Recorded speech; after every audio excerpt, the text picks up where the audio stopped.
Assalamualaikum warahmatullahi wabarakatuh. Perkenalkan, nama saya Rima Amalia Azhara dengan NIM 231091220038 dari PSKPS angkatan 2023. Izinkan saya untuk membuat video tugas terkait anatomi dari organ sistem neurosensoris. Selamat menyaksikan.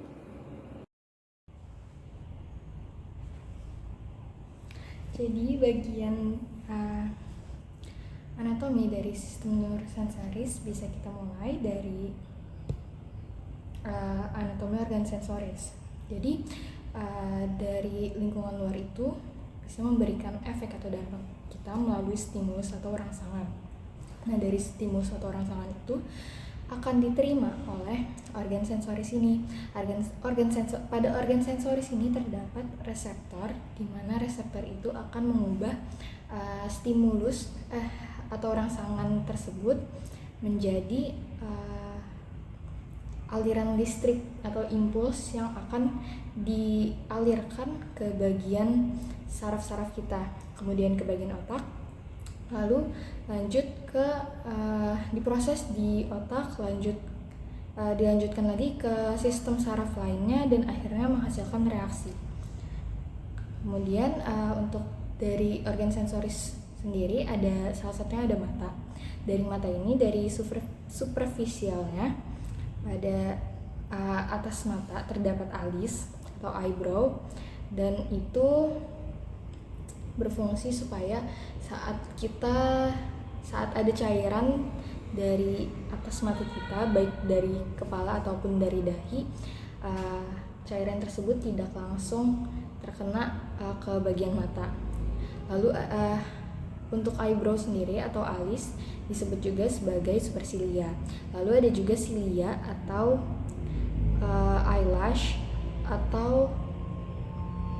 eyelash itu untuk melindungi bagian mata juga.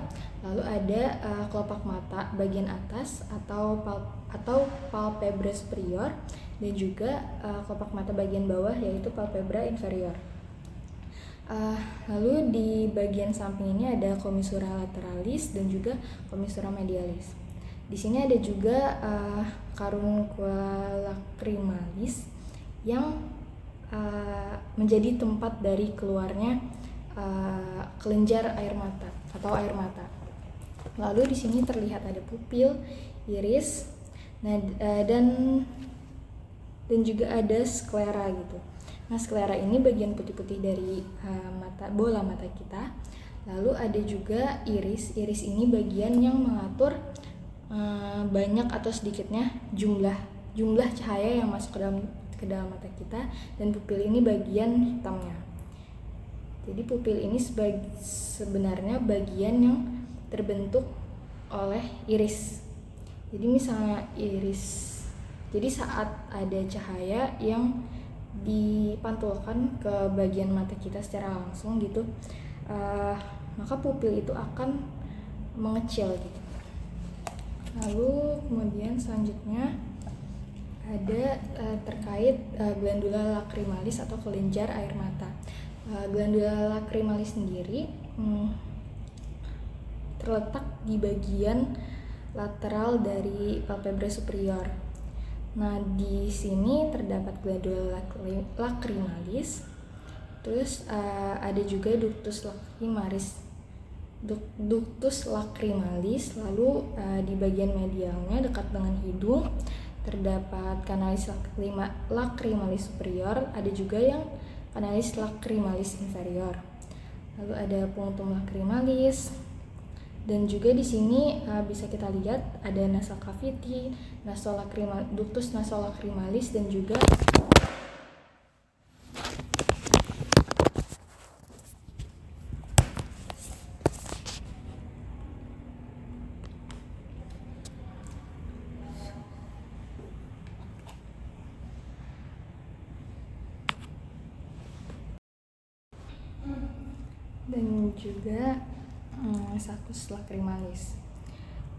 saccus lacrimalis, dan akhirnya akan bermuara di bagian meatus nasi media meatus nasi inferior di bagian hidung atau cavum nasi. Lalu selanjutnya di sini terdapat beberapa otot yang ada di bagian mata. Jadi otot-otot yang ada di bagian mata itu bisa terbagi menjadi intraokular sama ekstraokular. Nah, dari bagian ekstraokular ini bisa dilihat ada dua otot yang menyilang atau oblik, dan juga ada yang lurus atau rectus gitu. Nah, jadi di sini ada dua musculus obliquus, yaitu musculus obliquus yang inferior dan juga superior. Lalu ada 4 musculus rectus lateral, inferior, musculus rectus medial, dan juga musculus rectus superior. Nah, dari 6 musculus tersebut, hampir semuanya itu dipersarafi oleh nervus oculomotorius. Nah, ada beberapa juga seperti musculus obliquus superior yang dipersarafi oleh nervus lain, yaitu nervus trochlearis atau nervus keempat, dan juga nervus keenam, yaitu musculus yang mempersarafi musculus rectus lateralis. Lalu di bagian dalam matanya ini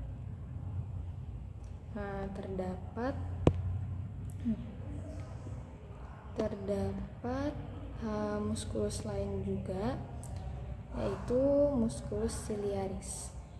Nah, musculus ciliaris ini berfungsi juga atau berperan juga dalam proses akomodasi atau fungsi akomodasi dari mata kita. Jadi akomodasi itu ketika mata kita berfokus kepada suatu objek, baik objek itu dekat ataupun jauh gitu. Nah, jadi misalnya terdapat objek yang ingin kita lihat dan objeknya itu dekat, jadi kan mata kita akan berusaha untuk memfokuskan benda tersebut. Nah, dan itu berhubungan dengan fungsi lensa, di mana lensa ini kan fleksibel, yaitu bisa menggembungkan dan menebalkan dan menipiskan lensa ini sendiri. Nah, dan itu dibantu juga dengan musculus ciliaris dan processus ciliaris, atau keduanya itu disebut juga sebagai corpus ciliaris. Ada juga di sini ligamen yang membantu, yaitu ligamentum suspensorium, dan bisa kita lihat di sini di mana lensanya itu misalnya kita melihat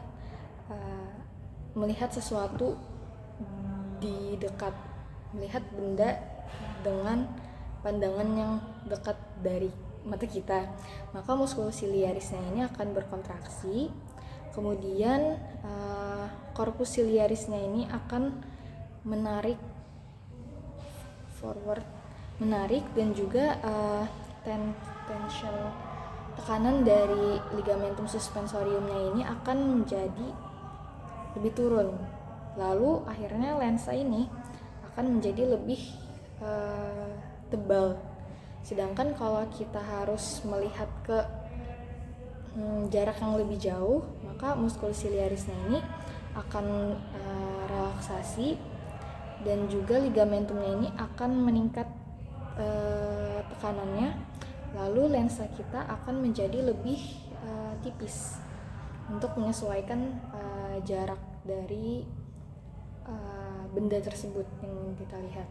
Nah, di sini kelihatan juga ada kornea mata, ada iris. Nah, di antara kornea dan iris ini terdapat anterior chamber, atau bisa disebut juga sebagai kamera oculi anterior. Kemudian di bagian belakang dari iris, antara iris dan lensa, terdapat juga posterior chamber, atau disebut juga sebagai kamera oculi posterior. Nah, pada kamera oculi posterior ini terdapat humor aqueous yang diproduksi oleh processus ciliaris. Nah, humor aqueous ini akan mengalir di bagian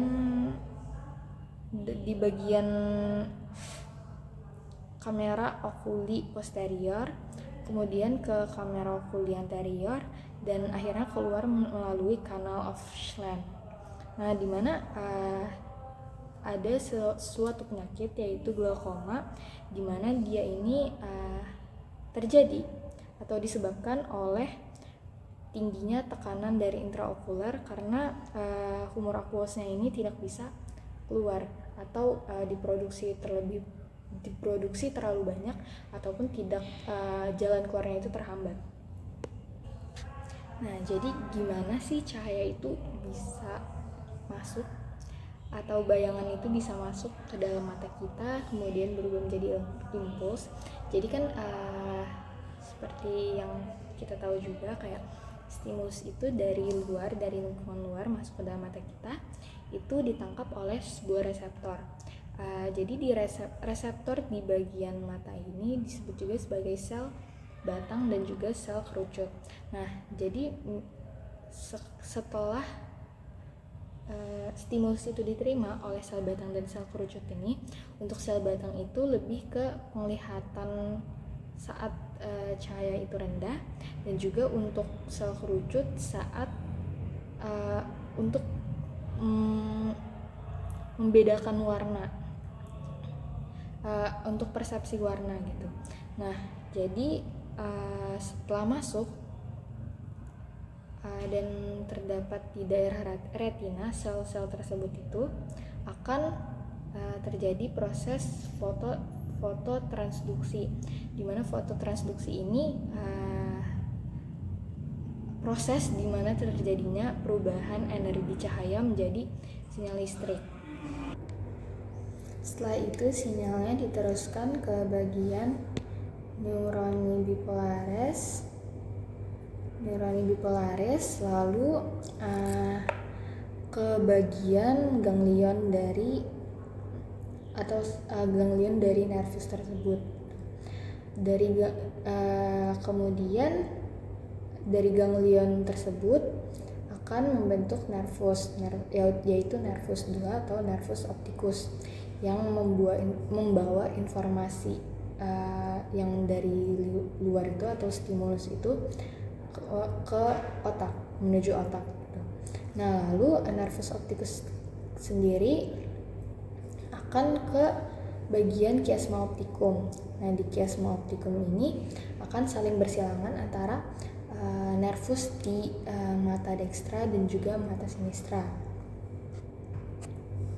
Nah, terjadinya persilangan ini supaya kita itu bisa tahu bahwa informasi dari sisi kanan dan kiri ini udah pas gitu.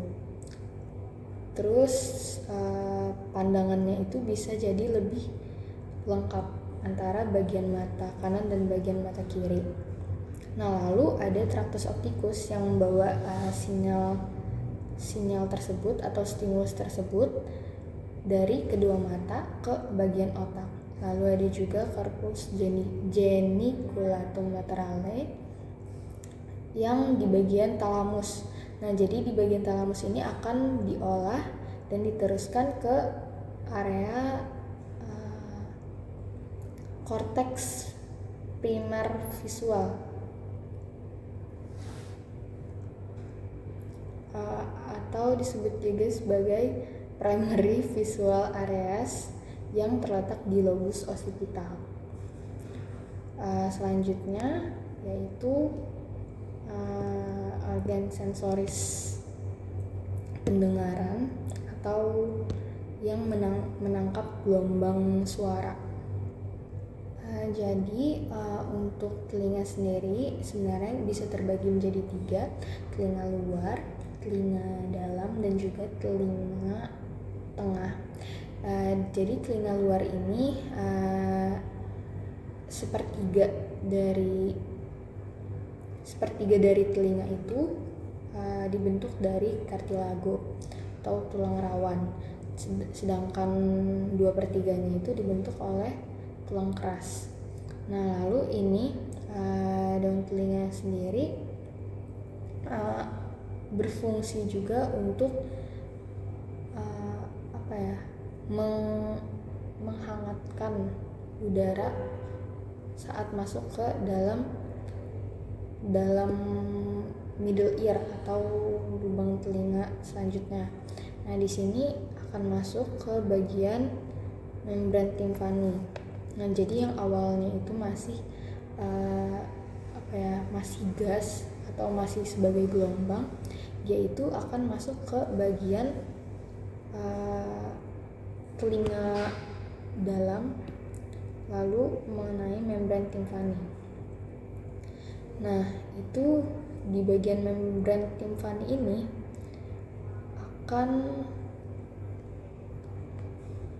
bagian membran timpani ini nanti akan bergetar, kemudian tersambung atau terhubung dengan 3 tulang pendengaran, yaitu malleus, incus, dan juga stapes. Nah, membran timpani yang akan bergetar, kemudian dari malleus ini juga getaran tersebut akan diteruskan kemudian ke bagian incus, lalu ke bagian stapes. Nah, stapes ini bisa dilihat di sini, 3 tulang ini akan memperbesar bagian suaranya itu. Jadi walaupun ada orang yang whispering atau berbisik kepada kita, kemudian dengan adanya 3 tulang pendengaran ini akan menjadi lebih besar suaranya yang kita dengar. Nah, lalu ke bagian stapes. Nah, di stapes ini terdapat oval window, jadi kayak seperti diketuk gitu oval window-nya. Nah, di bagian oval window-nya ini akan di dalamnya ini kan berisi cairan. Nah, di sini cairannya itu akan bergetar. Cairannya itu disebut juga sebagai perilim dan endolim. Nah, perilimnya ini di dalam skala vestibuli akan bergetar, kemudian endolimnya itu di bagian skala media itu juga akan bergetar dan merangsang sel-sel rambut di organon korti. Nah, jadi kalau di bagian mata itu terdapat sel batang dan sel kerucut, di bagian telinga ini terdapat organon korti sebagai reseptor dari gelombang suara yang menangkap gelombang suara. Lalu terjadilah perubahan dari gelombang suara tersebut menjadi sinyal listrik yang akan ditransmisikan ke saraf kranial ke-8, yaitu vestibulococlearis, kemudian ke bagian otak, dan akan dihubungkan ke talamus dan juga diteruskan ke bagian cortex auditorius di bagian lobus temporalis, di mana suara itu diinterpretasikan dan dipersepsikan. Lalu selanjutnya di sini terdapat hidung atau penghidu. Nah, di bagian penghidu ini udara akan masuk. Ini kafumnasi. Di kafumnasi ini kan ada dilakukan konduksi. Jadi kayak partikel yang masuk itu di sini akan menghangat, terus dikenali oleh bulbus olfactorius, dan juga di sini ada tractus olfactorius. Selanjutnya ini lebih ke organ neurosensorisnya. Jadi organ neurosensoris atau lebih tepatnya secara umumnya adalah sistem saraf itu bisa terbagi menjadi dua, yaitu sistem saraf tepi dan sistem saraf pusat. Untuk sistem saraf tepi sendiri terbagi menjadi otak atau encephalon dan juga bagian otak dan medula spinalis. Sedangkan bagian sistem saraf tepi terbagi dua juga menjadi bagian yaitu nervus cranialis dan juga nervus spinalis. Nah, dari bagian ensepali atau otak itu sendiri terdapat beberapa bagian lagi, yaitu otak besar atau cerebrum, diencephalon, mesencephalon, pons medulla oblongata atau truncus encepali, dan juga ada cerebellum atau otak kecil. Nah, di bagian ini yang berwarna merupakan cerebrum. Cerebrum ini memiliki 6 lobus, yaitu lobus frontalis, lobus parietalis, lobus occipitalis, dan juga lobus lateral. Lobus occipitalis, lobus lateralis, dan juga di bagian dalamnya itu terdapat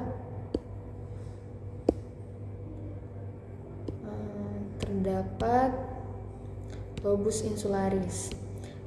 Di beberapa citasi ada juga yang mengatakan bahwa cerebrum itu memiliki 6 lobus, di mana tambahan 1 lobusnya itu adalah lobus limbicus. Nah, di bagian ini, di bagian encephalon ini atau encepali terdapat cortex cerebri dan juga centrum semiovalar.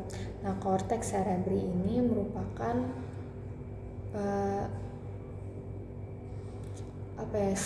disebut juga sebagai substansia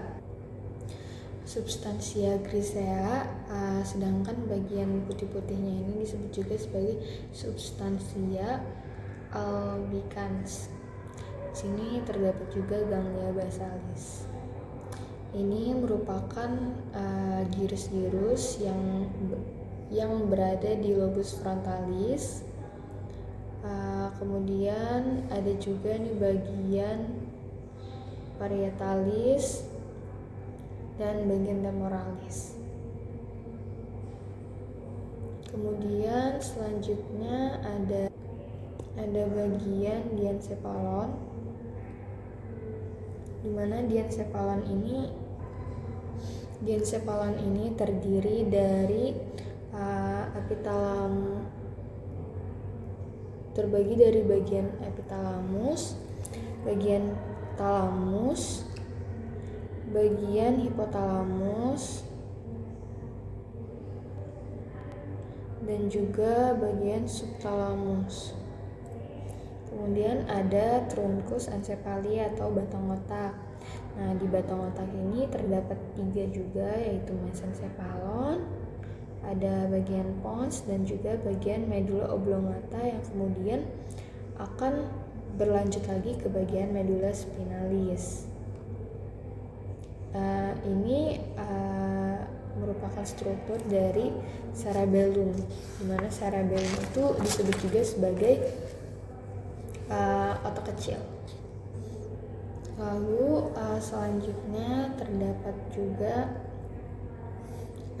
ini medulla spinalis, di mana kebalikan dari encephalon tadi, substansia griseanya berada di bagian luar dan substansia albicansnya berada di bagian dalam. Tapi pada medulla spinalis, substansia albicansnya berada di bagian luar, sedangkan substansia griseanya berada di bagian dalam. Kemudian ini ada nervus cranialis. Nervus cranialis itu merupakan nervus yang keluar dari kranial dan menuju ke seluruh bagian tubuh. Nah, nervus cranialis ini terdapat 12 nervus, yaitu ada nervus olfactorius, nervus opticus, nervus oculomotorius, nervus trochlearis, nervus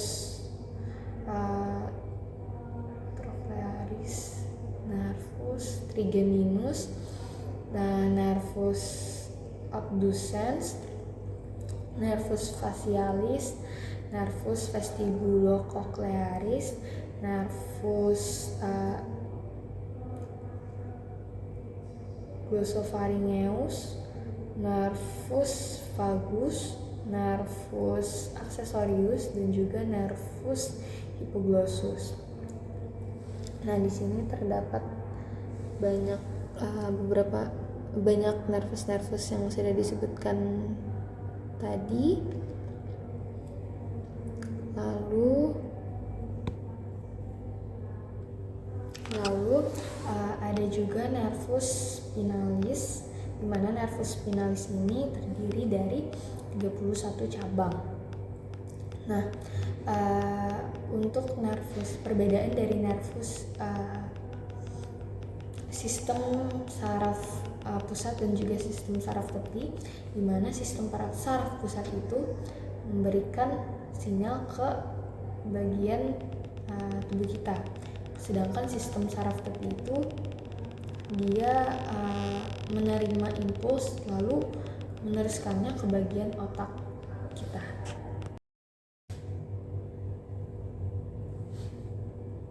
Terdapat dua jenis serat proyeksi, yaitu bagian descendens, tractus descendens, dan juga tractus ascendens. Kalau descendens itu berarti turun, berarti dari bagian otak ke otot atau ke bagian tubuh yang lainnya, dan juga bagian ascendens merupakan dari bagian tubuh kita ke otak. Nah, salah satunya itu ada tractus spinothalamicus. Nah, tractus spinothalamicus ini dia itu fungsinya untuk menghantar sinyal nyeri, suhu, dan sentuhan kasar dari tubuh ke cortex sensorius atau primary somatosensory cortex, lalu yang terdapat di gyrus poscentralis, dan itu tuh melalui medulla spinalis dan harus melalui thalamus terlebih dahulu. Jadi dari sini dia itu pain temperature root touch, kemudian ke bagian radix ganglion radix dorsal, kemudian ke bagian medulla spinalis, lalu dia naik ke bagian secondary sensory neuron, dan di sini ada ke thalamus di bagian ventral posterior lateral nucleus, dan akhirnya ke primary somatosensory cortex. Itu merupakan bagian dari sensoris. Kemudian ada juga yang jaras motorik, itu bisa dilihat di sini. Dia itu sebenarnya diawali dari sel saraf di cortex cerebri. Nah, lalu primary motor cortex of left cerebral hemisphere. Nah, dia itu berada di cortex motorix primer di cortex cerebri. Kemudian sinyalnya itu akan melalui kapsula interna ke crus cerebri, terus ke bagian tractus corticobulbar. Nah, di tractus corticobulbar sebenarnya ada beberapa traktus, yaitu ada tractus corticobulbaris yang seperti ini, dan itu untuk mengontrol otot-otot wajah dan leher. Ada juga yang menyilang dan membentuk tractus corticospinalis. Nah, yang menyilang itu biasanya mengontrol bagian ekstremitas atas dan juga ekstremitas bawah, dan biasanya sifatnya itu kontralateral. Jadi misalnya dari hemisfer kiri akan mengontrol bagian ekstremitas kanan dan sebaliknya. Sedangkan ada tractus corticospinalis ventralis, dia itu akan mengontrol otot-otot batang tubuh di bagian trunkus tubuh kita. Yang bagian yang kontralateral tadi adalah tractus corticospinalis lateralis. Terima kasih banyak atas perhatiannya. Jika terdapat kekeliruan dalam pengucapan maupun penyampaian materi, saya mohon maaf. Terima kasih banyak atas waktunya. Wassalamualaikum warahmatullahi wabarakatuh.